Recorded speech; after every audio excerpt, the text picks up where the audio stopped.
Hello everyone. आज हम लोग रासायनिक समीकरण को संतुलित करने के लिए डिटेल में हीट एंड ट्रायल विधि से सीखेंगे। ठीक है। सबसे पहला समीकरण है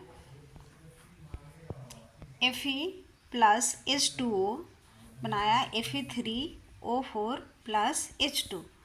तो हम पहले ही पढ़ चुके हैं चैप्टर का, जब हम लोग पढ़ रहे थे उस समय हम लोग डिस्कस कर चुके थे कि इस साइड वाला तीर के निशान के इस साइड वाला को LHS कहते हैं और तीर के दाहिने जिधर तीर की निशान हो उधर वाले को RHS कहते हैं, है ना।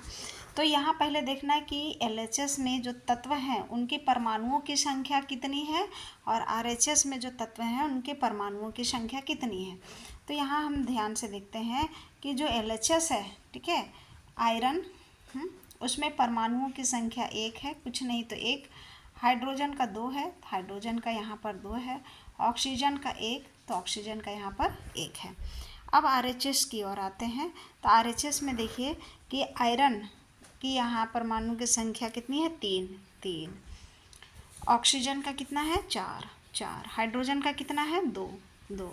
तो यहाँ क्या लग रहा है कि दोनों तरफ से जब हम इसको देख रहे हैं तो यहाँ दोनों तरफ से यहाँ आयरन LHS में 1 है और RHS में 3, हाइड्रोजन 2 है और यहाँ पर 2 है, ठीक है, और ऑक्सीजन 1 है और यहाँ 4 है। मतलब ये समीकरण संतुलित नहीं है। तो हीट एंड ट्रायल विधि में जो पहला स्टेप है कि किस तरह से रासायनिक समीकरण को संतुलित किया जाता है, तो पहला जो स्टेप है उसमें क्या किया जाता है कि ये जो समीकरण है इस समीकरण को क्या किया जाता है, पहले बॉक्स में बंद किया जाता है। तो देखिए Fe को बॉक्स में बंद कर दिए हैं, ठीक है, Fe को बॉक्स में बंद कर दिए हैं। उसके बाद H2O को भी बॉक्स में बंद कर दिए हैं। उसके बाद Fe3O4 को भी और हाइड्रोजन को भी। अब सबसे पहले यहाँ देखना है कि जिसमें पहले देखना है ये कि किसमें जो है परमाणुओं की संख्या अधिक है। तो यहाँ देखिए ध्यान से दीजिएगा कि यहाँ ऑक्सीजन में परमाणुओं की संख्या 4 है। तो सबसे पहले हमको इसके बाएं साइड वाले को, यहाँ 4 है तो हमको 4 करने के लिए पहले बाएं साइड वाले को, और जब हम काम करेंगे ना तो बॉक्स को कभी भी खोलेंगे नहीं, है ना। तो सबसे पहले 4 में इसको 4 से, यहाँ पर 4 है, सबसे ज़्यादा परमाणुओं की संख्या ऑक्सीजन में 4 है, तो पहले इसमें 4 से इंटू करेंगे। यहाँ ध्यान देने योग्य बात है कि जब ऑक्सीजन के लिए ये 4 से इंटू होगा तो ये बॉक्स के अंदर में जितने भी तत्व रहेंगे, जो भी रहेंगे उस सब से इंटू होगा। तो मतलब हाइड्रोजन से भी होगा और ऑक्सीजन से भी होगा। तो यहाँ पर क्या हमको देखने को मिल रहा है कि जो हाइड्रोजन होगा तो यहाँ 8 हो जाएगा और ऑक्सीजन 4, ठीक है। अब अगला स्टेप क्या होगा कि यहाँ देखिए आयरन का यहाँ 1 है, यहाँ पर 3 है, संतुलित अभी नहीं है। हाइड्रोजन का 8 है, यहाँ पर हाइड्रोजन का 2 है। ऑक्सीजन का यहाँ 4 है और यहाँ पर भी 4 है, ठीक है। तो ऑक्सीजन संतुलित हो गया। अब आगे का हम लोग देखते हैं कि आगे वाले जो तत्व हैं उसको हम लोग संतुलित करते हैं। अब क्या करेंगे कि आयरन का 4 के बाद आयरन का कितना है, 3 है। तो 3 के लिए इधर आयरन जो होगा और LHS में उधर 3 से इंटू कर देंगे। तो यहाँ पर 3 से इंटू कर दिया गया, ठीक है। तो 3 से जब इसको इंटू कर दिया गया 3 से, ठीक, तो अब क्या यहाँ देखने को मिल रहा है, लेकिन इसको एज यूजुअल वैसे ही उतार देना है। तो आयरन का 3 हो गया, ठीक, इधर भी आयरन का 3 हो गया। हाइड्रोजन का 8, हाइड्रोजन का यहाँ अभी तक 2 है। ऑक्सीजन का कितना हो गया, 4, यहाँ पर 4। तो अब बच गया कौन, हाइड्रोजन। तो अब हाइड्रोजन को संतुलित करने के लिए क्या करेंगे, अब यहाँ हाइड्रोजन को हमको कितना चाहिए, 8 चाहिए, और यहाँ कितना है, 2। तो हम कितना करना पड़ेगा इंटू इसको 4 से। तो इस साइड में हम क्या करेंगे, 4 से इंटू कर देंगे। अब ध्यान दीजिए यहाँ पर, अब यहाँ क्या दिखाई दे रहा है कि आयरन का 3, इधर भी 3, ठीक है। हाइड्रोजन का 8, हाइड्रोजन का 8, ऑक्सीजन का 4, तो ऑक्सीजन का 4, ठीक है। अब यहाँ क्या देखने को मिल रहा है कि दोनों तरफ LHS तथा RHS दोनों तरफ जो है परमाणु की संख्या क्या हो गई है, बराबर हो गई है। तो अब बॉक्स को खोल देंगे, अर्थात अब यहाँ क्या करेंगे कि इसको खोल के, जैसे आयरन का 3Fe, यहाँ 4H2O, ये Fe3O4 प्लस 4H2। अब इसको फिर से एक बार हम लोग रीचेक के लिए लिख लेते हैं कि जितने भी तत्व हैं, जैसे तत्व आयरन, हाइड्रोजन, ऑक्सीजन, LHS में 3, ठीक है, हाइड्रोजन के लिए 8, ऑक्सीजन के लिए 4। RHS में देखते हैं, आयरन के लिए 3, ठीक है, हाइड्रोजन के लिए 8, ऑक्सीजन के लिए 4। तो अब दोनों तरफ से हम लोगों को क्या दिखाई दे रहा है, क्या समझ में आ रहा है कि दोनों तरफ परमाणुओं की संख्या क्या है, बराबर है। अर्थात ये समीकरण अब कैसा रासायनिक समीकरण है, संतुलित रासायनिक समीकरण। आई होप कि आपको अब ये हिट एंड ट्रायल विधि से पूरी तरह से ये समझ में आ गया होगा कि सबसे पहले एक बार फिर से हम लोग रिकैप कर लेते हैं कि जो तत्व जो होगा जिसके परमाणु की संख्या अधिक होगी, पहले उसको हम लोग संतुलित करेंगे, उसके बाद देखेंगे कि उसके बाद वाला कौन है, उसके बाद उसको करने के बाद हम उसको फिर से क्या करेंगे, संतुलित करते जाएंगे स्टेप बाय स्टेप, हर एक स्टेप में अलग। सबसे पहला कि स्टेप, जब पहला स्टेप जो करते हैं उसमें बॉक्स के चारों ओर उसको बंद कर देते हैं, और बॉक्स जब तक पूरी तरह से संतुलित नहीं होता है तब तक हम लोग बॉक्स को नहीं खोलते हैं। एक और समीकरण को हम लोग संतुलित करते हैं और सीखते हैं यहाँ से। देखिए BaCl2 प्लस Al2SO4 3, ठीक है, BaSO4 प्लस AlCl3। यहाँ पर तत्व जो है कौन कौन से हैं, तत्व यहाँ ध्यान दीजिएगा, ठीक है, Ba chlorine, barium chlorine, aluminium, sulphur, oxygen, ठीक, इतने सारे तत्व हैं। अब Ba का कितना है 1, Cl का कितना है 2, Al का कितना है 2, सल्फर का कितना है 3, ऑक्सीजन का कितना है 4 × 3, तो यहाँ कितना हो जाएगा 12। RHS में देखा जाए तो RHS में क्या होगा, यहाँ पर कि Ba का 1, बेरियम का, क्लोरीन का 3, एल्युमिनियम का यहाँ कुछ नहीं 1, ठीक है, सल्फर का 1, ठीक है, ऑक्सीजन का 4, तो 4।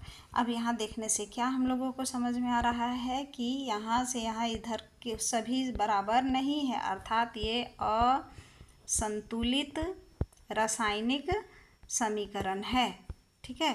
कैसा है, असंतुलित रासायनिक समीकरण। तो इसको संतुलित करते हैं।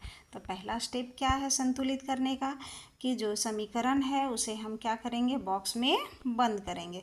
तो पहला स्टेप में सभी को क्या किए, बॉक्स में बंद कर दिए, ठीक है। अब यहाँ ध्यान देना है कि सबसे पहले जो है कि पहला चीज़ कि जिसमें तत्वों की देखना है कि कौन सा ज़्यादा है पहले। तो अब यहाँ गौर करना है कि बेरियम का लगभग क्या है, यहाँ दोनों में बराबर है। अब आते हैं क्लोरीन की ओर, तो यहाँ 2 है, यहाँ 3 है, एल्युमिनियम का 2 है, यहाँ पर 1। तो एक और तरीका है कि पहले धातु को हम लोग संतुलित करते हैं। तो एल्युमिनियम का यहाँ ध्यान दीजिएगा कि एल्युमिनियम का यहाँ 2 है, ठीक है, और यहाँ पर कुछ भी नहीं है, 1 है। तो इसको 2 से इंटू करेंगे। जब इसको 2 से इंटू किए RHS में, तो देखिए कि एल्युमिनियम का 2 हो गया और क्लोरीन का कितना हो गया, 6 हो गया, और LHS में क्लोरीन का कितना है 2 है। तो दूसरा जो स्टेप है, अब क्या करना है, यहाँ 2 है तो हमको 6 करना है। 6 के लिए इसको 3 से इंटू करेंगे। अब 3 से इंटू करेंगे, 2 स्टेप हो गया है। 2 स्टेप होने के बाद हम तीसरा स्टेप की ओर बढ़ते हैं। जब ये 3 BaCl2 हो गया, उसके बाद यहाँ ये, अब यहाँ देखना है कि बेरियम जब 3 है तो ऑब्वियसली अब यहाँ बेरियम तो 1 था, तो इसको क्या करना होगा, 3 से इंटू करना होगा। अब फिर से यहाँ ध्यान से देखिए कि ये अब क्या हुआ, कि अब देखने से लग रहा है कि समीकरण जो है शायद संतुलित है। तो एक बार चेक कर लेते हैं कि बेरियम का 3, ठीक है, तो कितना हो गया, यहाँ 3 दिख रहा है, यहाँ पर भी 3 हो गया। क्लोरीन का 6, क्लोरीन का भी 6 हो गया, 3 × 2 मतलब 6। एल्युमिनियम का 2, एल्युमिनियम का भी ये वाला कितना हो गया, 2 हो गया। और सल्फ़र का 1, सल्फ़र का मतलब यहाँ सल्फ़र का 3, ठीक है, यहाँ पर भी सल्फ़र का 3, ठीक है। उसके बाद ऑक्सीजन का 12, ऑक्सीजन का 12। तो इस तरह से यहाँ दोनों तरफ से हम लोगों को क्या लग रहा है कि जो समीकरण है ये अब संतुलित हो चुका है। तब एक बार फिर से हम लोग मिला लेते हैं। जब संतुलित समीकरण लग रहा है तो इसको बॉक्स से क्या करेंगे, बाहर कर देंगे। फिर से मिलाते हैं। तत्वों की संख्या क्या है, तत्वों में परमाणुओं की संख्या LHS में कितना है और RHS में कितना है। तो LHS में देखिए ध्यान दीजिएगा कि Ba का 3, क्लोरीन का कितना 6, ठीक है, एल्युमिनियम का 2, सल्फर का 3 और ऑक्सीजन का 12। RHS में ध्यान देते हैं हम लोग कि RHS में कितना है। Ba का 3, ठीक है, क्लोरीन का 6, एल्युमिनियम का 2, सल्फर का यहाँ पर 3, ऑक्सीजन का 12। अतः अब ये कैसा है, हो गया समीकरण। अब ये समीकरण जो हो गया वो कैसा हो गया, संतुलित रासायनिक समीकरण। अब हम कह सकते हैं कि ये समीकरण कैसा है, संतुलित है। ठीक है, इसी प्रकार से और भी है, आप इसको देख सकते हैं। अब यहाँ हम लोग डायरेक्टली करना स्टार्ट करते हैं। अभी तक तो हम लोग LHS में परमाणुओं की संख्या लिख रहे थे और RHS में परमाणुओं की संख्या लिख रहे थे, लेकिन अब यहाँ हम डायरेक्ट करते हैं। सबसे पहला स्टेप यहाँ पहले देख लेना है कि संतुलित है या नहीं है। तो इधर 1 है बेरियम का, इधर भी 1, क्लोरीन का 2, इधर 1 है, मतलब ये असंतुलित रासायनिक समीकरण है, यहीं से पता चल गया है। तो सबसे पहला स्टेप, बॉक्स के चारों ओर बंद कर देंगे, चारों ओर बंद कर दिए। अब यहाँ पर सबसे पहले आपको देखना है कि किसका ज़्यादा है, मतलब किधर कम है और किधर ज़्यादा है। यहाँ देखिए सोडियम का 2 है और यहाँ पर सोडियम का 1 है, धातु से स्टार्ट करना है। तो यहाँ पर अब सोडियम को क्या करेंगे, जब यहाँ 2 है तो इधर क्या करेंगे, RHS की ओर जहाँ सोडियम है उसको 2 से इंटू करेंगे। जब ये 2 से इंटू हो गया तो सोडियम 2 और तो क्लोरीन भी कितना हो गया, 2। तो इधर क्लोरीन भी आपका क्या हो गया, संतुलित हो गया। सोडियम तो आपका संतुलित हो ही गया है। अब क्या बचा, अब तो हमको लग रहा है कि सब संतुलित है। Ba का इधर भी सेम है, क्लोरीन का 2, क्लोरीन का भी 2, सोडियम का 2, सोडियम का 2, सल्फेट का SO4, मतलब ये एक ही स्टेप का था। ये समीकरण अब कैसा हो गया, संतुलित रासायनिक समीकरण। अब आगे देखते हैं, नेक्स्ट है, इसको भी हम लोग डायरेक्टली करेंगे। ये समीकरण है। अब यहाँ पहले मिला लीजिए, हाइड्रोजन 1, हाइड्रोजन 2, यहीं से समझ में आ रहा है कि संतुलित नहीं है। ये जो रासायनिक समीकरण है ये संतुलित नहीं है। पहला स्टेप बॉक्स में बंद करेंगे। दूसरा स्टेप कि अब इसको क्या करेंगे कि देखना है कि किस में हमको करना है सबसे पहले काम, है ना। तो यहाँ हाइड्रोजन का 1, हाइड्रोजन का यहाँ 2, तो सबसे पहले इसको 2 से इंटू करेंगे। जब इसको 2 से इंटू करेंगे तो हाइड्रोजन का 2 हो गया, ठीक है, नाइट्रोजन का 2 हो गया। यहाँ हाइड्रोजन का तो 2 है, नाइट्रोजन का भी 2 है, ऑक्सीजन का 6, ऑक्सीजन का 6 ये इधर भी है, कैल्शियम का 1, कैल्शियम का 1, ऑक्सीजन का यहाँ 2, ऑक्सीजन का यहाँ पर 6। अब ये तो लग रहा है कि संतुलित नहीं है। तब आगे क्या करना होगा, आगे वाला स्टेप में यहाँ पर 2 से इंटू कर देंगे। 2 से इंटू करने के बाद अब यहाँ मिला के देखते हैं कि हाइड्रोजन का 2, ठीक है, हाइड्रोजन का 2 और हाइड्रोजन का 2 दोनों मिला के यहाँ कितना हो गया, 4। ठीक है, LHS में हाइड्रोजन का हो गया आपका 4, इधर भी हो गया 4। अगला जो है आगे देखते हैं, नाइट्रोजन का 2, इधर नाइट्रोजन का इसके साथ ये इंटू हो गया 2, ये भी हो गया। ऑक्सीजन का 6 और यहाँ पर 2, तो 8 हो गया। तो ऑक्सीजन का 6 और ये 2, 8 ये भी हो गया।